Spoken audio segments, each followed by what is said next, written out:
What is going on with Richard Hart, PulseChain, Hex, the SEC? The prices are in the gutter. What is the story? What is going on? Watch this video because I'm going to explain everything about what's really happening. And make sure you watch till the end because I want you to know the real, true story about what's happening in the bigger ecosystem and what's happening in the Richard Hart PulseChain universe. Again, make sure you watch the whole thing and listen very carefully if you want to know more than just some random soundbite of what some anonymous profile picture on Twitter told you that he heard from a game of telephone through 5 other people through the grapevine. And so make sure you're not just listening to some mistranslation from some random guy, because there's a lot of people that don't really know what's going on. So my goal in the video is to cover what's going on, specifically in the Richard Hart SEC case. Is this something to be worried about?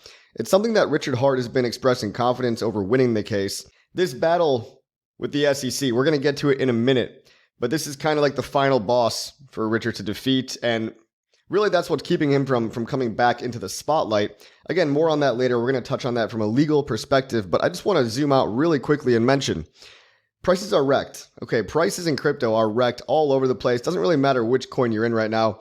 Bitcoin, yeah, it did a 4x. It went from 15K to 60K right about now. And that was off the ETF news, okay? That was off of $30 billion of inflows coming into the ETF. Ethereum just got an ETF, but these things don't happen overnight. They take months to play out. And so even the price of Ethereum is down 50% from its high 3.5 years ago. And it's never been like this, actually. There's never been a crypto bull market quite like this. The 4-year cycle, maybe it's still intact. Everybody keeps talking about a 4-year cycle, but let's be honest, guys. Crypto has never existed in a macro recession, and the macro matters a lot. Crypto is a risk-on asset, which means unless the money printer starts printing money again and people have excess wealth to invest in what they think are risky assets like crypto, the prices are going to stay down. We're not going to see any crazy euphoria quite yet. It's still coming, I believe, late in 2025, maybe even delayed into 2026, because again, the 4-year cycle, it's only intact until one day it's not. You know what I mean? But we've never had Ethereum and most other altcoins, by the way. All the major alts, besides the occasional meme coin pump and dumps, okay, all the major altcoins, Solana, PulseChain, Binance, they haven't retested their all-time highs from back in the 2021 bubble or the 2017 bubble. And at this late in the cycle, some people are asking, what's going on? Should we be nervous? Well, you got to realize that we're in a new paradigm. We're in a post-ETF paradigm where mainstream cryptos like Bitcoin and Ethereum, these are actually going into the public. They're going into Wall Street. And at the same time, there's a lot of opposition from the status quo, from, the Federal Reserve and things that are threatened by the crypto industry. The corrupt politicians and middlemen.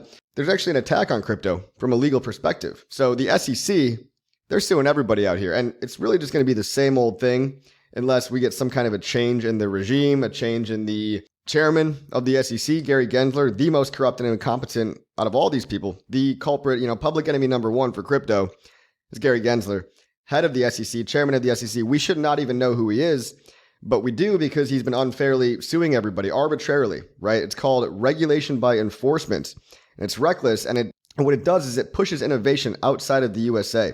So everybody I know that starts a crypto company, almost nobody wants to incorporate in the USA because every big company that's been successful, every individual that's created a network that's been successful has gotten sued by the SEC. So it's not just Richard Hart here. I want to be very clear that the SEC is suing everybody. OpenSea, the NFT platform, just got sued today. I don't know if people saw this, but the SEC just sent a lawsuit to OpenSea, an NFT platform, right? NFTs are the other half of crypto. Guys, if an NFT is a security, then your Pokemon card is basically a security. I mean, these are just digital collectibles. They have no idea. They really shouldn't even be able to control this. Crypto really should fall outside of their jurisdiction, okay? But they think they're the policeman of the entire world. Look, nobody can agree whether it should be the FTC, the CFTC, the SEC, who should govern and regulate crypto. But the fact is, there's no regulations right now, so it's the Wild West. And the SEC is just taking it upon themselves to go after everybody that's making waves, like OpenSea. Now, did this have anything to do with the Trump NFTs coming out? Conspiracy theories are running wild right now. I would not be surprised because Trump just literally launched an NFT collection yesterday. And the SEC gives OpenSea a Wells notice just today. Look at this. But this is just the news of the day. And so many of these are happening. Guys, so many of these are happening that it's almost taken the credibility out of the corrupt and incompetent SEC. I mean, if everybody's being sued, the market starts to get used to it. The market starts to care less and less every time. I mean, they've sued everybody you've heard of. Uniswap, Kraken, Ripple, Coinbase, CZ from Binance, Justin's son, Richard Hart from PulseChain. They even threw the Tornado Cash developer in jail, which is insanely corrupt, right? They made privacy software. They're the developers of code that got thrown in jail for creating decentralized code. It's a terrible precedent to set. Also, just a couple days ago, 3 days ago, the Telegram founder and also the founder of the Ton blockchain, Telegram is a private messaging app, got arrested in France for God knows what, probably the Russian government going after him for making a private messaging app.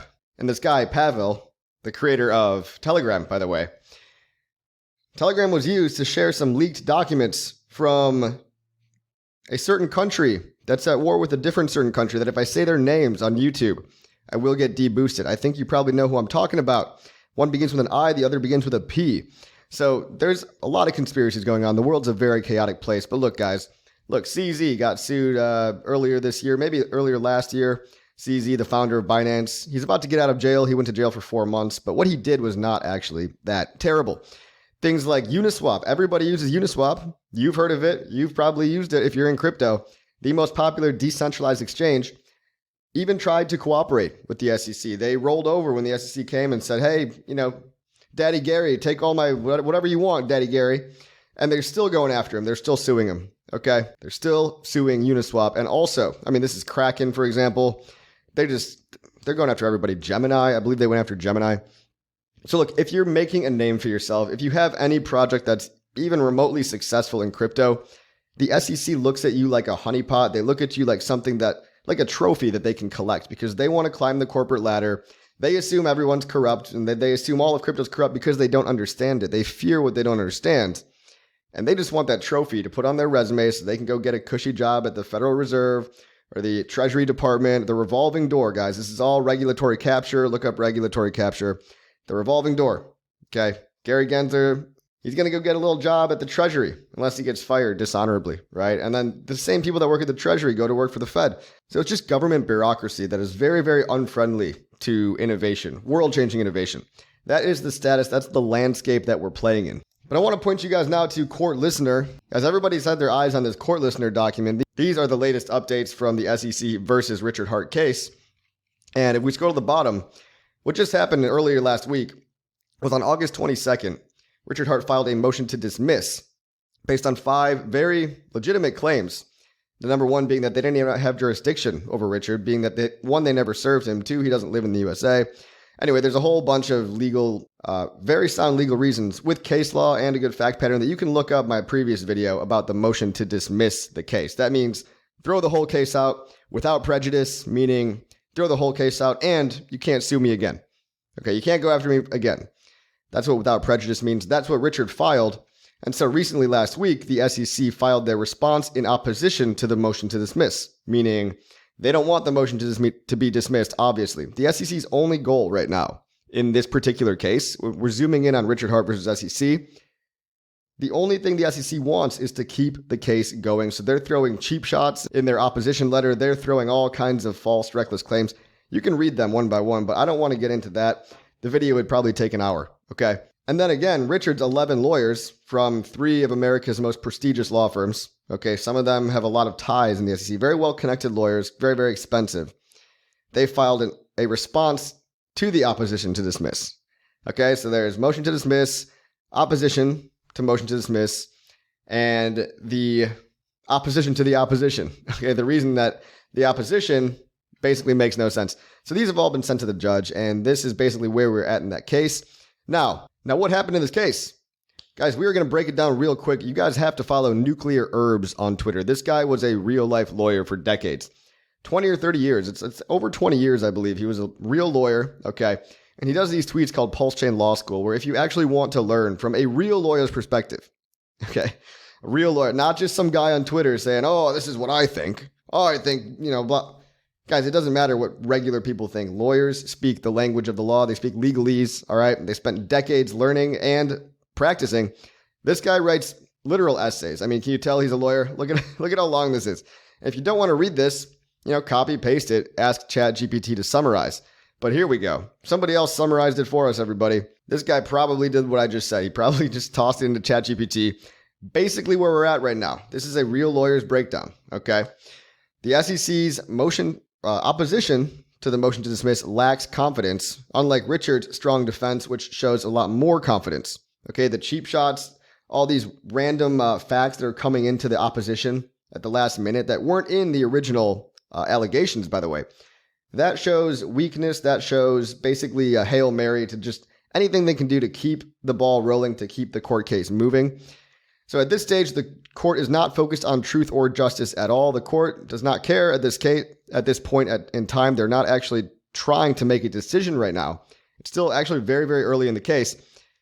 They just want to know whether the SEC has enough information to keep the case going. All right, the strategy here is for the SEC to avoid dismissal. All they're trying to do right now is to avoid dismissal. So it actually seems like they're on the defensive almost, right? And Richard seems like he's on the offensive. He's got the upper hand. All these people together. They just want to avoid dismissal and get a settlement. A settlement means that the plaintiff, the person that's being accused of stuff, even falsely accused sometimes, just pays off some money in a settlement to the SEC. The SEC gets richer, they get to go fund more corrupt cases, and the plaintiff is left, having wasted millions of dollars. Basically an extortion fee. Okay, it's very corrupt what's happening here. But they're not trying to prove their case, they're just trying to get to the point where they could get a settlement if hopefully they can keep the case going. Richard's team argues that the SEC's complaint lacks necessary facts. The SEC's response tries to add or modify facts, which they should not be doing. Okay, they're not sticking what I said, right, to their initial facts in the initial allegations.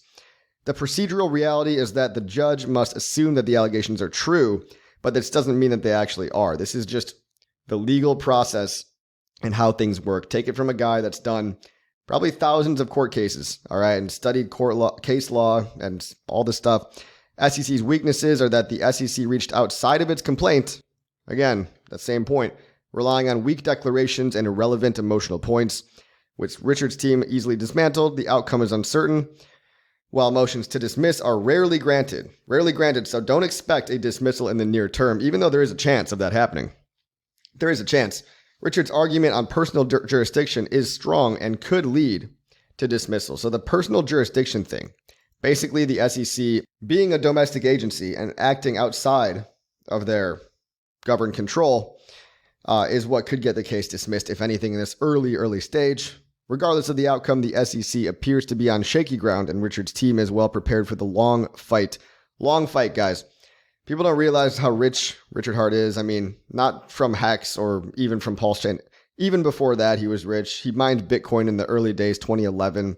So he was a Bitcoin multimillionaire. And even before that, he was a multimillionaire. People don't realize how much time and money this guy has to throw at combating the SEC and making them lose. So the SEC, long story short, they barked up the wrong tree here. And thank you to Nuclear Herbs on Twitter. Give him a follow if you want the latest and greatest in terms of court updates. Now, I hear a lot of people making up stories like, oh, Richard, he's on the run. He went into hiding. Why isn't he live streaming anymore? I want to touch on that point. Again, using a real lawyer, not just some random anime profile picture or Pepe the Frog, little coward on the internet making stuff up, okay? I retweeted this guy here saying, listen to the guy who spent decades studying and being a lawyer. First of all, the sacrifice wallet, buying up the coins in March, pumping the price 5x in March. If that wasn't enough of a signal that Richard Hart cares about his projects and is not going anywhere, I don't know what is. Satoshi, a different founder, he left Bitcoin after 2 years.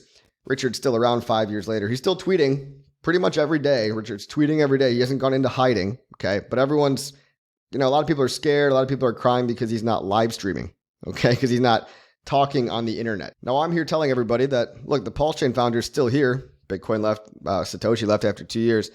Richard Hart is still making tweets about beating the SEC, saving crypto, and setting a good precedent going forward so that other people aren't afraid to build decentralized software. So he will be back.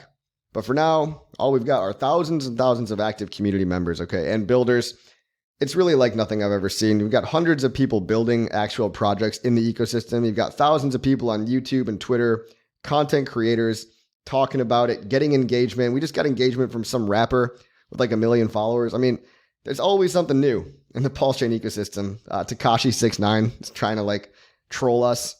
Very entertaining. But look, I'm going to go to the thing that I retweeted, which is Richard Hart isn't live streaming because And it's almost like everybody's got like Stockholm syndrome because they were used to him live streaming on the internet for many, many years.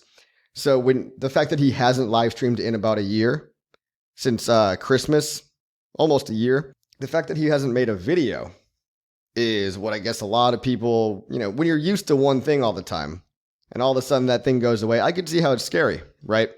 But here are some other, some things people say as well. Maybe there's just nothing to talk about. Absolutely false. There's never a dull moment in the PulseChain ecosystem. The SEC got him shook. Gonna have to pass on that one. The consensus here is that lawyers advised him not to. And take it from the lawyer himself, right? Who's actually responding here saying, it's number 3, guys. It's not that he's afraid. It's not that he's going anywhere. Nuclear Herbs is here saying, as a lawyer, I can't tell you how many times I've seen a client say something that was later used against them. So there's an unofficial kind of gag order, you could say, on Richard from his lawyers. In all likeliness, 99.9% likely that that's why. Because anything you say can and will be twisted against you by these corrupt, 3-letter agencies if they can. And shout out to Panos for the poll there. Now, just lately, we've got an article on law.com. One of the first articles with an honest take. So everybody check this article out. Link in description below. The SEC and Richard Hart clash in dueling motions over $1 billion unregistered securities litigation. This case will go down in history as one of those cases that nobody saw coming. And it is very important, said Ishmael Green, partner at Diaz, Roos, and Targ, who is not involved in the matter. So this is an article for lawyers by lawyers, right? This is the legal landscape. So you're going to want to take your information from more reliable sources such as law.com. And here's just a quick summary. You can read the whole article. I recommend that you do read the whole article. The U.S. SEC sued Richard Hart over the offer and sale of $1 billion in unregistered securities. Both sides, again, like I showed you earlier, filed dueling motions. One motion to dismiss, one motion against that, and then one motion responding to the motion against that. Over 140 pages, right? You can always use ChatGPT to just summarize all this stuff. I know reading legal stuff is terrible. And an uninvolved expert noted the implications of the industry at large. And what does that mean? It means that Richard winning this case is a win for all of crypto. Because PulseChain is a fork of Ethereum, right? If Ethereum is not a security, PulseChain literally being a copy of the code base, you'd think it shouldn't be a security, right? It only makes sense. So it's also a big deal in terms of recognizing code as free speech. Did a guy do something wrong because he typed up some code and then put it on a blockchain, and this code has no manager, no off switch? It cannot be edited, right? That's the nature of code. Once it lives on a blockchain, it's just there forever. And it lives on the blockchain and no one can go and later edit it. Okay, you can think of a blockchain like a read and write only database. No editing, just reading and writing. So somebody makes something, puts it on a blockchain as free speech, right? Code is speech, and there's other case laws that defend code as freedom of speech. Really, this has happened before. A lot of interesting copyright stuff as well, like code as, in the same category as poetry and stuff like that. So if Richard gets a win on this, it actually could be good for innovation, bringing innovation back to the USA so people aren't afraid that, if I make a new blockchain network, are they going to go after me? Because so far they've seemed to go after almost everybody that's gotten to a certain level of popularity. Now, the next court date, everybody, the next court date is October 24th. October 24th is the Richard Hart hearing in New York City. Richard Hart will not be there, okay? His lawyers are going to be there. He's not going to be there.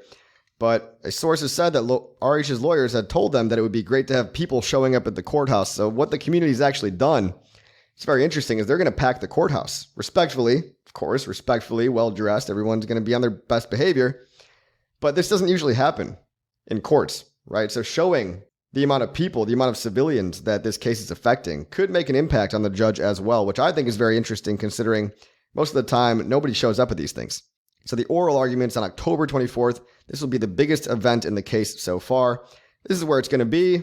And you can go to PulseChainTour.com if you want to get more info. There is some kind of a meetup going on. So PulseChainTour.com, maybe check it out. So we'll get more clarity there as to whether or not the court case gets dismissed, which I'd give maybe a small, maybe less than 10% chance. Okay. Small chance, but more than zero. Definitely more than zero. Because of what we said, the jurisdiction rule in particular, that jurisdiction thing, trying to get him when he doesn't even live in the USA. We'll see, guys. We'll see. But thank you for sticking till the end because I want to show you 3 charts that might change your mind about this boogeyman that we've created, this SEC boogeyman that everyone's kind of created in their mind. I just want to show you something kind of funny, right? With big coins like Ripple, like Binance, like Toncoin. Look, there's a lot of FUD about various crypto projects. Okay, this is the chart of Binance coin. Binance's coin called BNB. Here's BNB here. All right, look at the price is pumping lately. Okay, prices did a double in the past couple of months. That's good for them. But this was CZ, the owner of Binance. Remember when he got sued and went to jail for not doing AML policies? Well, he's getting out of jail now, but this right here, this moment, these red candles over here, was the very moment that the SEC sued CZ. Look at this chart, guys. I swear to God, this is very interesting. Look at the chart because you get a sense of how people are reacting. Of course, people got scared. Nobody likes seeing a headline of a lawsuit. But how much did it dip? 30% drop, 27% dip. Maybe it got as low as 31%, 32% dip. Look, guys, in crypto, 32%. It's kind of not that much. Crypto's incredibly volatile. Things go up 20% in a day. They can go down 40% in a day. This is the game that you're playing. The price you pay for the gains is extreme volatility. So yeah, the price did crash. It didn't get devastated as much as PulseChain for whatever reason, right? Maybe CZ, maybe the company's buying back the coin with all the money that they're making from transaction fees on the decentralized exchange. Of course, you could say that. But people didn't seem to be as shook, okay? People weren't panicking in the way that they were when Richard Hart, when that lawsuit came out. So it's just funny how people are, you know what I mean? The market can always decide whether or not they choose to care. And we all collectively are the hive mind. We are all the market. And you'll notice that after about 200 days of price suppression, about 204 days, I believe, right here, in December 2023, prices were right back to where they were in June of 2023 when the lawsuit happened. So lawsuit happens in June, down 30%, kind of prices going sideways. In December, 6 months later, maybe 7-8 months later, you're back to new highs. But even look, I scroll out even more and we look compared to the last cycle, BNB still has not broken the highs of the 2021 cycle. So it's really important to get this perspective, guys. It's just a funny thing. It's the way people are. They get scared, they get not scared, but they don't realize that when you zoom out, all these coins are still down. And BNB is one of the better performing coins. It still hasn't retraced. It still hasn't broken past its all-time high, which is weird for this late into the cycle. Again, maybe the cycle just gets longer this time. This time it really could be different. Let's go to XRP, right? XRP is a funny one because look, the XRP lawsuit, this right here, guys, check this out. July of 2023 was when XRP won their lawsuit. They won a multi-year lawsuit. Everybody was shouting from the rooftops. Everybody was so excited, celebrating. It was a big win for all of crypto. Everybody loves when the SEC loses in crypto, okay? A big event. As you can see, look at this big old green candle here. Went from 47 cents up to 92 cents. So you had a price doubling on the day. It doubled in one day. Amazing, right? And then look what happened 2 weeks later. Right back down to square one. It even went lower. It went lower than it was before the win. Like, look, it was 47 cents here, and then it dropped to 42 cents. In the matter of like 1 month. Look, they won the case in July of 2023, July 13th. Then in August 17th, literally just over 1 month later, right back down to square one, and the market just decided not to care, okay? They decided to go sideways for a while. Now, of course, also Ripple, as a company, they literally dump millions of dollars on retail it's true, guys. Ripple, the company, as a matter of business, every single month, they dump their own coin. They print their own coin, they take it from one company, they move it to another, and then they sell it on retail. So you've always got this negative sell pressure in Ripple that is constantly going to be suppressing the price, which is why I don't like Ripple. But anyway, I just want to show you how quickly times change because you've got this euphoric event and then you're right back to square one. It's showing you that the greater market conditions sometimes matter a lot more than what people think matters. Sometimes people think that, it's the lawsuit that's suppressing the price. Everybody in Ripple was saying, once this lawsuit's out of the way, we're going to the moon. Right? It's going to be fine. We're going to $58 XRP. People keep saying this stuff. These lawsuits probably don't matter as much as people's general euphoria, people's general wealth effect. What it really comes down to, guys, it's global liquidity, it's money printer go burr, it's Janet Yellen and Jerome Powell need to print more money and keep deflating the currency, they keep increasing the debt to GDP ratio. It's just a shell game, okay? It's a shell game. It's a race to zero. That's what crypto is helping to solve. So if we're in a recession, which we are. Don't let them tell you we're not. We've been in a recession, okay? Times are tough. This is the first time, again, that crypto has ever experienced quantitative tightening. Crypto was made and created in 2009. The housing market crash in 2008 led to quantitative easing, which led to over a decade of easy money. So crypto's never had to experience as a whole, okay? It doesn't matter, Ripple, Binance, PulseChain. It's never had to experience a greater macro condition of being bearish. So it's just funny how you're right back down. This was a good news event, right? A good news event didn't last long at all. A bad news event, 6 months later, you're right back to square one, and you're pumping. Now, you just did a double in the price from 250 to 500. Toncoin. Toncoin is a great one, okay? The Ton founder got arrested, literally arrested. Corruption, of course. I don't want to get into it, but he got arrested 5 days ago. Price crashed from $6 to $5. Look at what's happening here, guys. The price is only down. It only dipped 26%. Again, this is crypto. If you're scared of a 26% dip, then you don't understand what industry you're in. You don't understand what game you're playing. And then to make matters worse, you're pouring gasoline on the fire here. Ton founder gets arrested, and then the chain goes down for 7+ hours. All this chaos within like 2 days, 3 days. Okay. And look, you can see in the chart, okay, it's down 26%, but it's already recovered. Look at this. It's already recovered. Now it's only down 20%. It's 19%, 20%. It just goes to show you guys, people's emotions can change on a dime. And again, what people think matters in the news doesn't matter as much as money printer go burr. And often the reason that people are looking to find a reason, why did the price dip? Why did the price go up? Sometimes it's not related. Sometimes it's very related. Okay, I could point to you on the PulseChain chart, went down 60% the day the SEC sued PulseChain.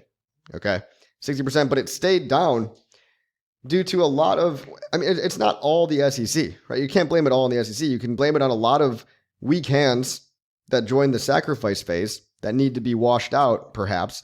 But you can also blame it on global macro just being bearish in general. So we're just grinding sideways. We had a big pump in March for PulseChain. Now we're back down to all-time low. Prices are in the gutter. And even though, and you can't necessarily blame it all on one particular thing, but you can blame it on the SEC. You can blame it on the SEC, but there's other factors at play, just like sacrifice, raising too much money, all this different stuff. Greater market conditions can overpower any temporary FUD, okay? When the money printer goes burr again, if we get a candle, if we double in price in one day, we're very low liquidity in PulseChain. People don't realize how the low liquidity is a feature, not a bug, right? If only a couple $1 million get injected into the ecosystem and we do a 5x, everybody forgets about the SEC. Everybody magically forgets about all the FUD, all the sacrifices, all the scammers on whatever they're angry at. They forget about it when money flows back in. And at some point, the last seller will have sold. The last seller will have been exhausted. So although we all hate the SEC, although we do want Richard to win for all of crypto, we want every crypto project to probably beat the SEC, unless they're an actual scam. Regardless, the SEC does have a tarnished credibility. And of course, a new regime would be nice, new people in office, shuffling the chairs around, getting Gary Gensler out of there. I don't care where he goes, just get him out of the SEC, right? All this stuff is bullish to look forward to. But we're waiting on money printer, we're waiting on Ethereum pump, we're waiting on alt season, we're waiting on macro, and better times will be ahead. If you found this valuable, this is what's going on in PulseChain. Don't let anybody tell you otherwise. Like, subscribe, share the video, leave a comment. I'll see you on the next one.